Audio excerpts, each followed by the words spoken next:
Alright, so this is going to be the guide to Blackhand, the final boss of Blackrock Foundry. I did it on normal mode with 16 people. We had 5 healers, 2 tanks, and 9 DPS. You need an even split between ranged and melee DPS, as they will have different roles in Phase 2. But otherwise, you can pretty much take whatever you want. I recommend a melee warrior DPS for Phase 2, and I'll talk about that when I explain Phase 2. Now, the boss has 3 mechanics that you're going to see throughout all 3 phases. The first one I'm going to talk about is Shattering Smash. That one will be targeted on the tank, deal a heavy amount of damage to him that's spread between him and anyone who stands nearby, and knock all people who are hit back and stun them. In Phase 1, you just want to use this as a taunt swap. Let the tank take it by himself, and then off-tank will then taunt after he gets hit. The other mechanic that Blackhand does that's worthy of note is his Throw Slag Bomb. He throws down 3 bombs around him that take about 4 seconds to activate. Once they're activated, they have a small red circle around them. If you go in the red circle, they blow up. When they blow up, they deal damage in a much larger radius than the red circle, so don't blow them up. They also apply a debuff to anyone that gets hit by it that increases their damage taken by 100%, so really don't blow them up. The other thing that Blackhand will do in all 3 phases is mark for death. He will target 2 random ranged players, and he will mark them for death. After about a 6-second delay, he will do an impaling throw where he throws a spear at both of those players. The spear will hit the first thing in its path that it can hit, which is either a player, one of these debris piles here, or in Phase 2, there will be a siege engine you can use to block the impaling throw with. So basically, when you get marked for death, stand behind some debris if it's available, and if not, then you're going to take a lot of damage, get a dot, and also get knocked back. So the last ability that Blackhand will use in Phase 1 is called Demolition, and it's where he causes the ceiling to cave in. You're going to see lots of gray circles and orange circles like you're seeing right now around on the ground. The gray circles do very minimal damage, the orange circles do very heavy damage. Avoid them as necessary, and use a raid healing cooldown if you need to.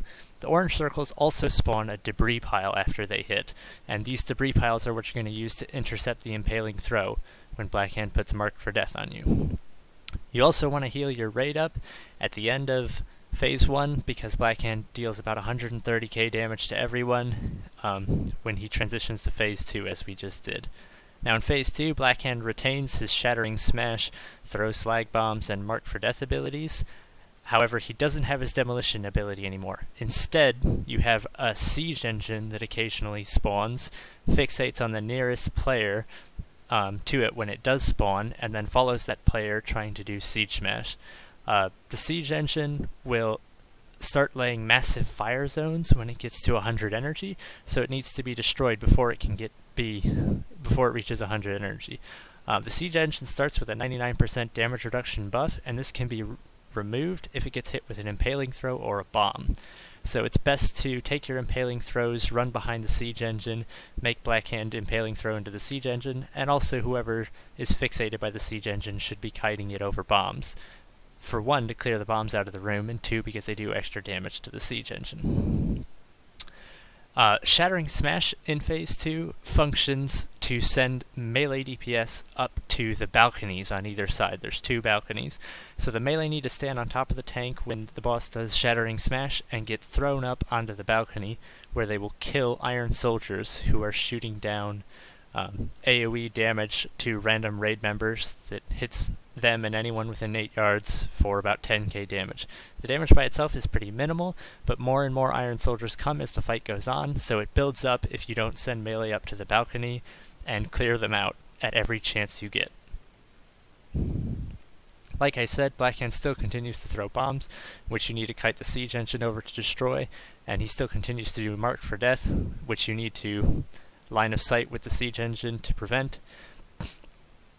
It's usually best to leave the Siege Engine alive once he gets down to about 10%, because Blackhand will usually do 2 marked for deaths per Siege Engine spawn, so if you DPS the Siege Engine down too quickly, then you won't have a Siege Engine around to absorb your marked for death with. And it's best to just leave it alive at 10%, wait for that marked for death, hit the tank with it, and then kill the tank off before the next one spawns.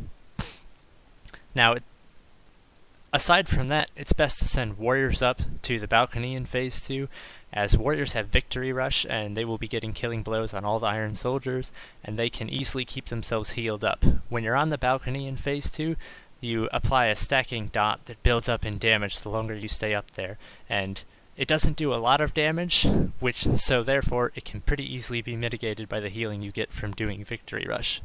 And it's also very important to go up to the balcony at every chance you get with every single shattering smash, as otherwise the number of iron soldiers will build up to a point where they're dealing more rage damage than you can heal, and this will lead to you not being topped off when you go into Phase 3, which he does a lot of damage at the phase that just happened, and if people aren't topped off, they're going to die. Now in Phase 3, the boss retains the three basic mechanics that we started with. He's got Shattering Smash, Throw Slag Bombs, and Marked for Death. The Slag Bombs this time, however, are attached to the tank and 2 random other players. So when he throws the Slag Bombs, you need a tank swap. The Slag Bombs need to be taken over to the side, away from everyone else, and then they will detonate on the player. Since these players get 100% damage debuff, they need to not stack in the Shattering Smash, but everyone else needs to stack in the Shattering Smash, as it deals significantly more damage in this phase, and the tank can't take it by himself. Also in this phase, there's no wall around the edge of the arena, so you need to tank the boss at the edge of the arena and have him do his Shattering Smashes inwards, so that you don't get knocked off the edge, as getting knocked off to the edge will result in instant death. The Marked for Death continues to occur in this phase, however there is absolutely nothing with which you can block it. You're just going to have to take them. So you want to assign a position that people with Marked for Death should stand, so that they don't cause the tank to accidentally get hit by Marked for Death and get knocked out of position. And basically those are the 3 mechanics you have to deal with. The boss has a soft enrage in this phase, whereby every time he does his Shattering Smash, he spawns a little gout of flame that creates an AoE zone around it that you can't stand in without taking massive amounts of damage. So every time he does a Shattering Smash, the amount of space you have left to fight him decreases. So that is basically what functions as his soft enrage. Basically, if you tank him on the edge, Shattering Smash to the inside, have your bomb carriers go to one side and your Marked for Death go to the other, this phase is really just a DPS check. You should save your lust for Phase 3, burn it as soon as you get there, and then as long as you follow the mechanics while still putting out the same numbers that you put out for the previous 2 phases, he'll go down. I hope this helped you guys, and I hope it helps you get a kill. Good luck.